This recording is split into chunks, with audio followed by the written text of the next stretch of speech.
G'day mateys, and welcome to another video in the Straya BB series.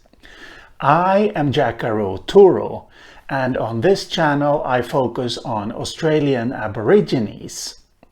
So Straya BB is short for Australia before the British.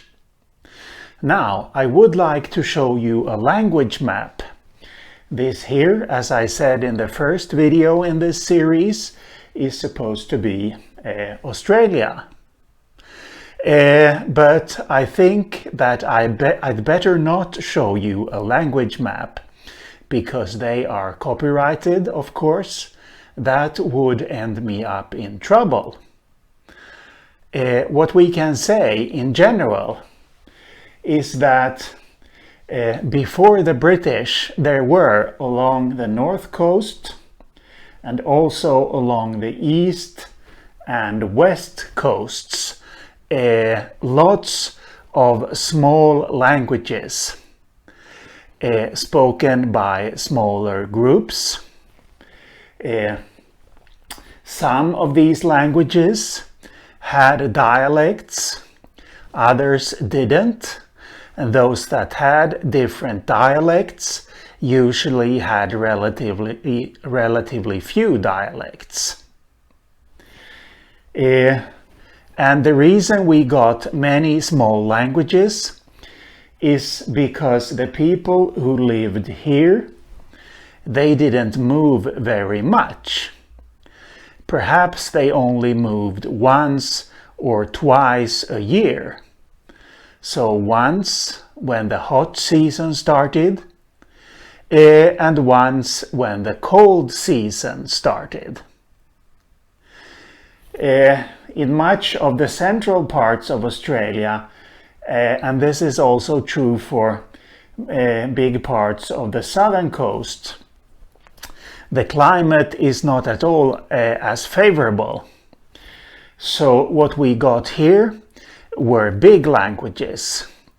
People had to move around much more in the small groups they lived in order to find enough food and water. They met other similar groups at different places. So big languages developed, big languages with many different dialects.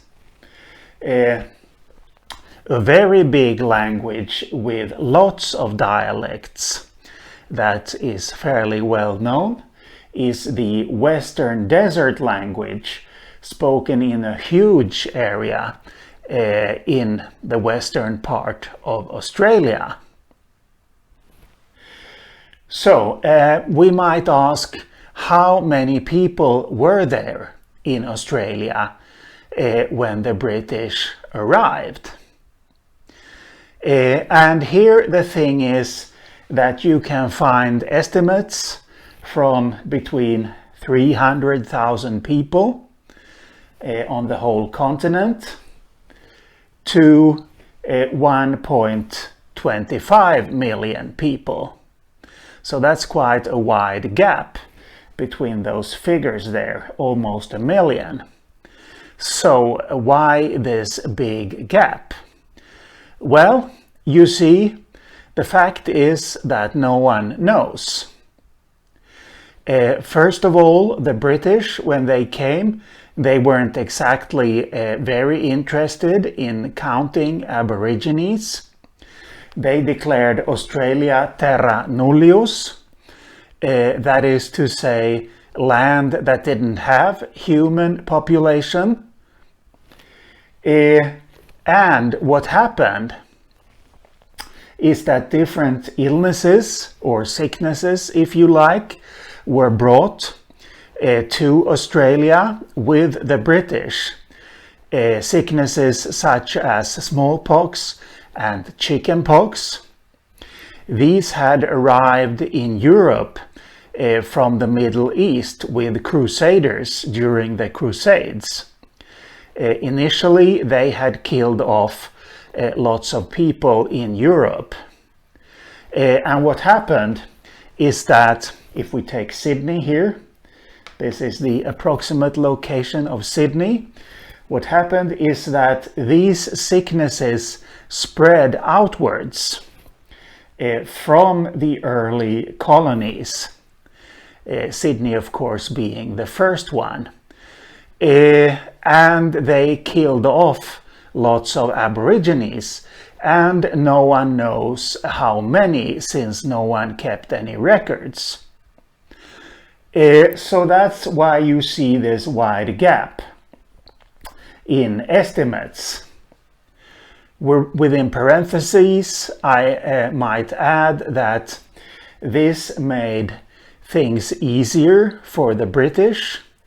It made taking over land easier. And if you had an area where these sicknesses had already killed off lots of Aborigines, the population density was of course much lower than it had been before the arrival of those sicknesses. So yes, in that way, taking over land became much easier.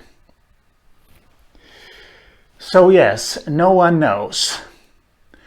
In the next video, I'm going to start to look at contacts between Australian Aborigines and non-Australian Aborigines, so people from other parts of the world that happened before the British arrived, because there were definitely such contacts. But that will be in the next video, so stay tuned for that, and I'll see you later.